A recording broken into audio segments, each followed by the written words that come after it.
The white glare of the blank page in front of me hurt my eyes. My hands began to shake uncontrollably. Everybody calm down. Put that down.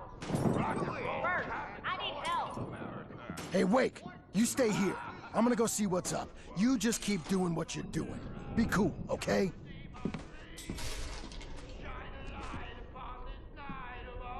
I didn't know what the chaos was all about, but it could be my only chance of getting out of here. Here's a friendly poke from Mjolnir, wench! Oh, afraid of the crazy brothers, are ya? Not so weak now, are we? Well, things are unraveling fast, aren't they?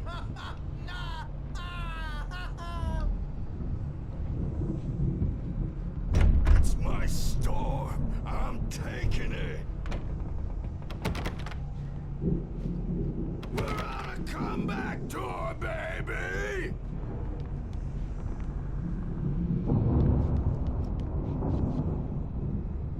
Hammer's Way will have its say rise up in their name! Hartman kept talking, giving Barry the grand tour, clearly proud of the place. He went on and on about his hunting trophies, and Barry was impressed. But he was here on business. He raised his voice, cut through the monologue. "Hey, Hartman, where's Al?" Hartman stopped in mid-sentence, annoyed at the interruption. He nodded at the hulking orderly standing nearby. The man smiled and clapped a practiced hand on Barry's shoulder.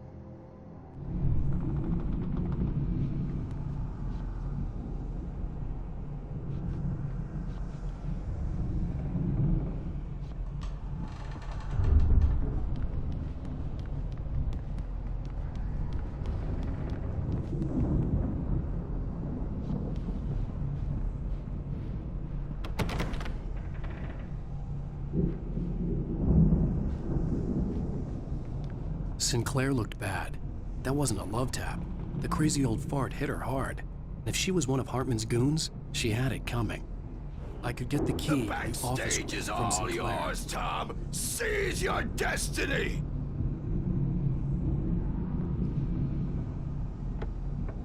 Come I on had to and get to face the Hartman's music, office. Bert. He had taken It's all time my to manuscript pay the pages. piper. That's where he'd been keeping them. Maybe you could come out and beat our wrinkled, adult, diapered asses for us, since you're so tough, Bert. We were on the road, man. You think we haven't seen folks like you before? The photo on the wall caught my attention. In it, the clinic staff was standing outside the lodge. I knew the man next to Hartman. He was the kidnapper. Hartman had been playing me all along.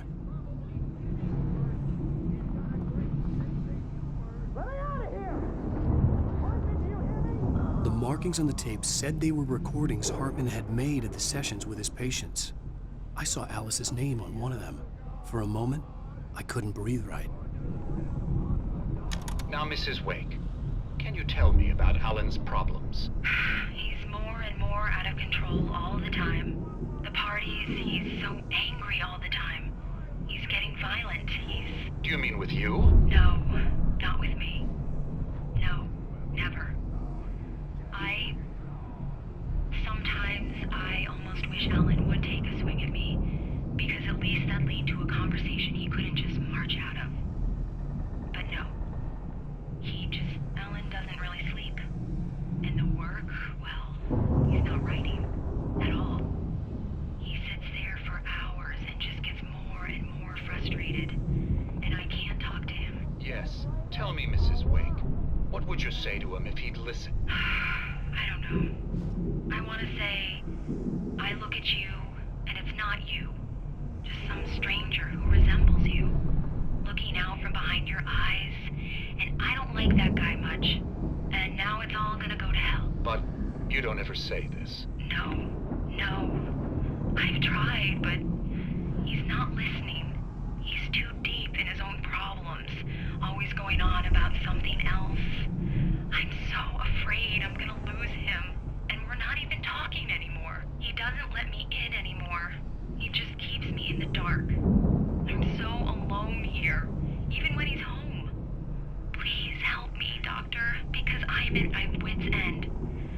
If you can just get him here, I'll absolutely do my very best. Yeah, but Doctor, you need to be careful with him. He's not just going to listen to you and cooperate. He's the most stubborn man I've ever met. Well, I'll be sure to bear that in mind. Hearing her voice, what she was saying made me happy and sick and guilty all at once. Worst of all, I recognized the words. The phone call from her. It had been a cut-up of this. Just a recording.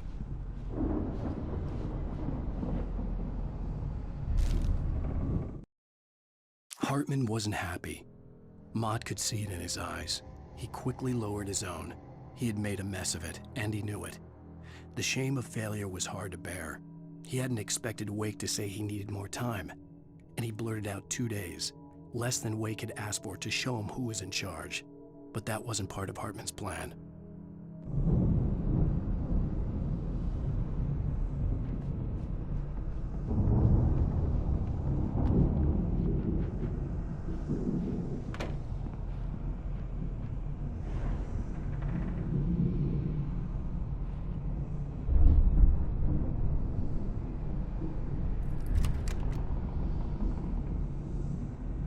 Barry?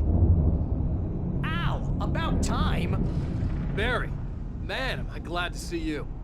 We need to get to Hartman's office. It's right next door. You okay? Yeah. I mean, no! The cops found me at Rose's trailer, but they didn't hassle me too much. I'm obviously a victim in this, and I demanded to be treated as such. Or else I'd sue their asses. Speaking of asses, that Fed gave me a real hard time, but I had no clue where you were. That guy's crazy, Al. But he let me go, and then I get a call from Hartman, that son of a bitch, who tells me you're here, and I should come pick you up, but when I got here, 2 goons clobbered me and stuck me in there. What's with the cutout? I stole it from the diner to piss off Rose after what she did to us. That'll teach her. Yeah, that's a harsh punishment. Come on, pal, we gotta get going.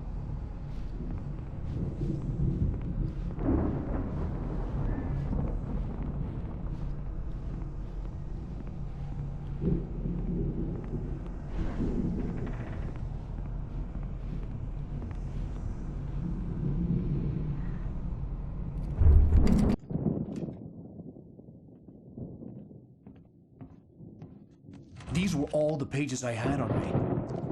And more.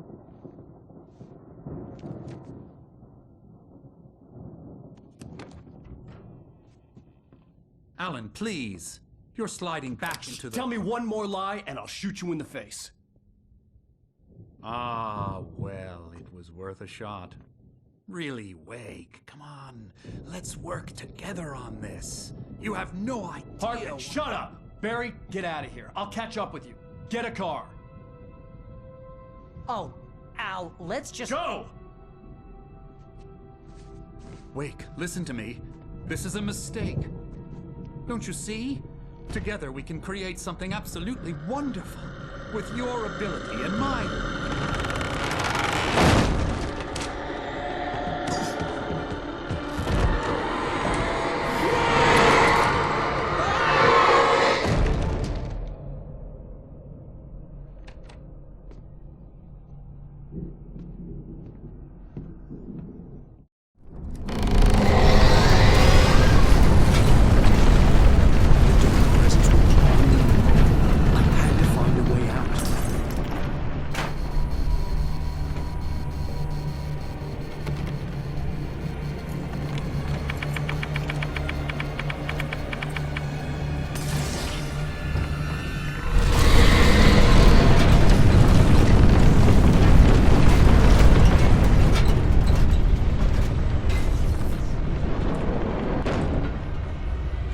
I needed light to get the possessed bookshelves out of my way.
Hartman followed the fall of Alan Wake with his binoculars. When the rider hit the water, he ordered Jack to take the boat to him. The spot was easy to see in the dark, even with all the extra lights in the boat. The flare floated and kept burning even in the water. Jack turned the radio louder as the engine sputtered. The music was rough and clanking, something the Anderson brothers would no doubt have enjoyed. But Hartman chose to ignore it. Wake was finally within his reach. Hartman knew he was no creator. He had no ambitions on that front, and he certainly didn't want to end up like every artist he had worked with here, damaged in ways that were hard to describe, or worse. It was enough for Hartman to maintain creative control and provide direction, to be a producer. That was what most of these people were in need of anyway. Of course, suitable subjects were few and far in between.